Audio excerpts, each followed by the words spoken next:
Dear students, आप सभी का स्वागत है हमारे चैनल पे।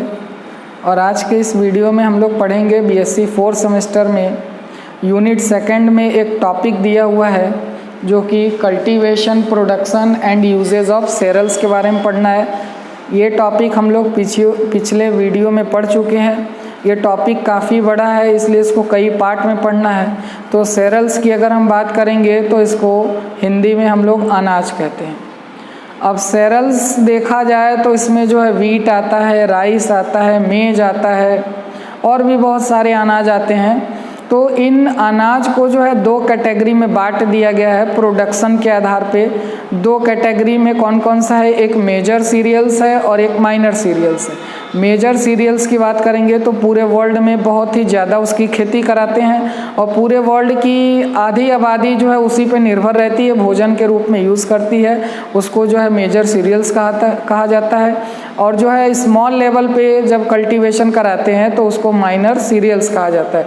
मेजर सीरियल्स में हम लोग वीट पढ़ते हैं जिसको हम लोग गेहूँ कहते हैं, राइस पढ़ते हैं जिसको हम लोग धान भी कहते हैं, और जो है मेज पढ़ते हैं जिसको मक्का कहा जाता है। तो इसमें हम लोग पहला जो है मेजर सीरियल पढ़ेंगे वीट, और जो भी मेजर सीरियल हम लोग पढ़ेंगे उसका बॉटेनिकल नेम, फैमिली और उसका लोकल नेम जानेंगे। तो सबसे पहले वीट का बॉटेनिकल नेम होता है ट्रिटिकम एस्टिवम।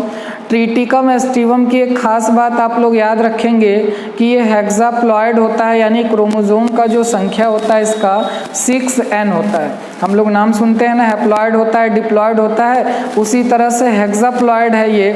शुरुआत जब गेहूं की हुई थी तो वो डिप्लॉयड ही था, लेकिन समय के अनुसार जब नेचर में चेंजेस हुआ और भी बहुत सारे जो है चेंजेस हुआ, जिसके कारण ये आज के समय में जो हम लोग गेहूं खाते हैं, गेहूं यूज़ करते हैं हम लोग, वो हेक्साप्लॉयड है। तो इससे क्वेश्चन पूछता है ट्रिटिकम एस्टिवम इज, उसमें 4 ऑप्शन दे देगा, diploid, tetraploid, हेक्साप्लॉयड, none of these. तो ट्रिटिकम एस्टिवम जो है हेक्साप्लॉयड होता है। फैमिली देखेंगे तो फैमिली जो है ग्रेमिनी भी कहा जाता है, पोएसी भी कहा जाता है। ग्रेमिनी जो है इस फैमिली का पुराना नाम है। ICBN जो है देखा जाए तो इसका फुल फॉर्म होता है international code for botanical nomenclature, यानी प्लांट्स में जो भी नॉमनक्लेचर होता है इसी के रूल के अकॉर्डिंग दिया जाता है। तो इसमें रूल ये बनाया गया है कि फैमिली का जो भी नाम होगा उसके लास्ट में एसी वर्ड जुड़ा होगा, जैसा कि आप यहाँ पे देख रहे हैं। तो जो पहले नाम रखा गया था, यानी इस रूल को बनाने के पहले, उसमें कुछ ऐसे फैमिली हैं, लगभग 8 फैमिली हैं जो कि उस रूल को फॉलो नहीं कर रहे थे, तो उसका नाम बाद में चेंज किया गया है। तो पहले इसका नाम था ग्रेमिनी, बाद में इसको पोएसी कहा गया है। और पोएसी की बात करेंगे तो इसको ग्रास फैमिली के नाम से भी जाना जाता है।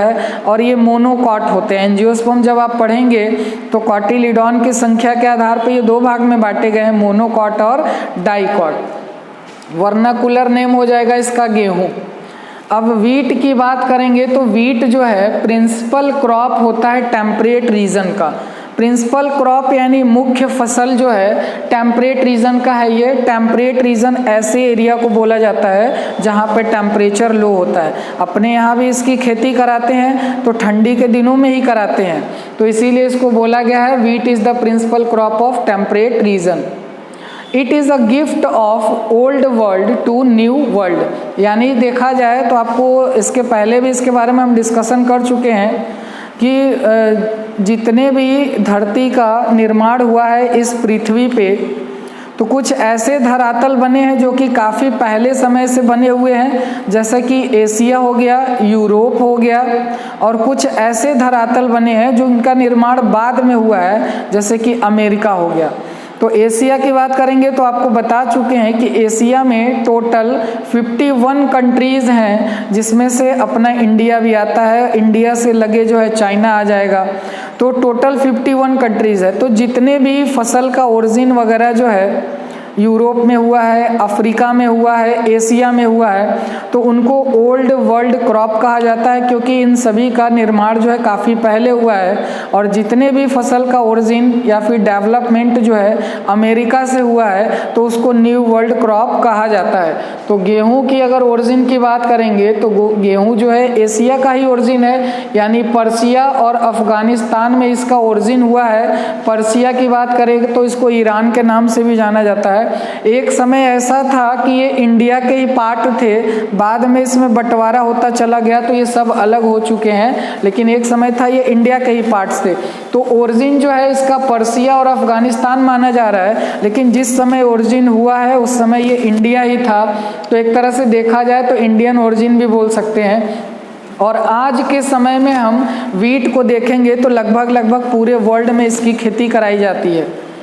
Half of the world population is dependent on wheat, यानी पूरे वर्ल्ड की आधी आबादी अगर देखा जाए तो इस गेहूं पे ही निर्भर होता है। इसी से जो है आटा बनाया जाता है, सूजी बनाया जाता है, और इसी से जो है मैदा बनाया जाता है अलग अलग प्रोसेसिंग करके। तो आप देखेंगे कि अपने यहाँ रोटी वगैरह खाते हैं, फॉरेन में चले जाएंगे तो रोटी का यूज़ कम करते हैं, लेकिन ब्रेड का यूज़ ज़्यादा करते हैं। लेकिन वो बना किससे है? वो भी वीट से ही बना है। बॉटेनिकल कैरेक्टर देख लेते हैं उस प्लांट का। तो प्लांट की बात करेंगे तो एनुअल ग्रास होता है। अभी बताएं कि जो है पोएसी को ग्रासेस फैमिली भी कहा जाता है। एनुअल ग्रास होता है, एनुअल मीन्स होता है एक वर्षीय, यानी ऐसा प्लांट जो अपना पूरा लाइफ साइकिल यानी फ्लावरिंग फ्रूटिंग जो है एक साल के अंदर कंप्लीट कर लेता है, तो उसको एनुअल कहा जाता है, एक वर्षीय कहा जाता है। कुछ ऐसे प्लांट होंगे जो 2 साल में कंप्लीट होते हैं तो द्विवर्षीय कहते हैं, और कुछ ऐसे होते हैं जो सालों साल चलते रहते हैं, जैसे आम हो गया, अमरूद हो गया, तो उनको बहुवर्षीय कहा जाता है और इंग्लिश में पेरिनियल कहा जाता है। इसकी जो हाइट होती है वो 2 से 5 फीट होती है, वैरायटी पे निर्भर करता है। इसमें जो इन्फ्लोरेसेंस होता है वो स्पाइक होता है, जो कि 15 से 20 स्पाइकलेट से मिल करके बना होता है, और ये जो स्पाइकलेट होते हैं वो जिग जैग मैनर में अरेंज होते हैं। इन्फ्लोरेसेंस होता है अरेंजमेंट ऑफ फ्लावर को कहा जाता है, यानी arrangement of flower on floral axis is known as inflorescence. तो स्पाइक टाइप का इन्फ्लोरेसेंस मिलता है इसमें। कल्टीवेशन की बात करेंगे तो जब गेहूं की खेती कराना होता है तो उसमें मिट्टी जो होता है काफ़ी अच्छे से तैयार करना पड़ता है, तो उसमें 4 से 5 बार प्लगिंग कराना पड़ता है लगाने से पहले। और इसमें जो है जनरली सीड के द्वारा ही खेती की जाती है। तो जो सीड होता है वो डीप, रफ, ड्राई और लाइट सॉइल में जो है लगाया जाता है। कल्टीवेशन जो होता है इसका देखेंगे तो अक्टूबर से मिड नवंबर के महीने में किया जाता है, जब टेम्परेचर थोड़ा कम होता है, यानी ठंडी के दिनों में ये फसल होता है। अभी देखेंगे जुलाई वगैरह में, तो अभी धान वगैरह चल रहा है इस समय बरसात के सीज़न में। अब इसकी हार्वेस्टिंग देखेंगे। हार्वेस्टिंग का मतलब होता है कटाई।